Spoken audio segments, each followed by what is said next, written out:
আচ্ছা কোনছে আল্লাহ বড় না মানুষ বড়? ধরো গাদা, তুই কার হাতে কার জোড়া দেশ? কোড়ায় আল্লাহ আর কোড়ায় মানুষ। যেটা কবার কইছে ওইটা কন। আল্লাহ বড় না মানুষ বড়?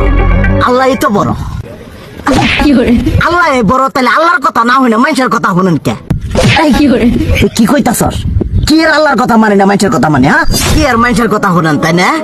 আমনে যে ওই দিনকে ডায়াবেটিসের রোগ নিয়ে যে হাসপাতালে গেলেন, ডাক্তার আপনার কত কিছু খাবার না করলো, সব কিছু না খাই এখন চলতেছেন।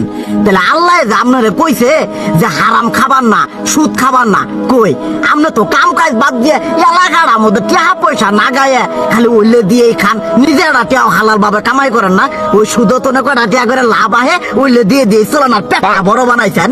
শুনেন একটা কথা কই, হারামের কোনোদিন আরাম নাই। হালাল পথে রুজি রোজগার করেন, প্রয়োজনে এড়া বেলা কম খায়েন, তাও শরীর পিণ্ডও ভালো থাকবো, কোনো রোগ বেদও হবো না, আরামও পাবেন, আল্লাহও খুশি থাকবো।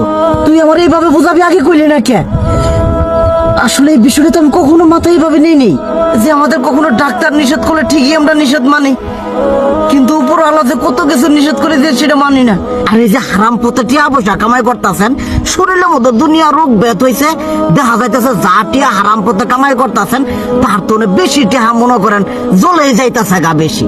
আজকের পর থেকে আমি আর এই হারাম সুদ খামো না, আমি হালাল পথে চলবো, হালাল টাকা পয়সা ইনকাম করবো। এতে করে যদি একবেলা কমও খাইতে হয় তবুও খামো, তবু আমি আর এই হারাম পথে চলবো না। আচ্ছা ঠিক আছে।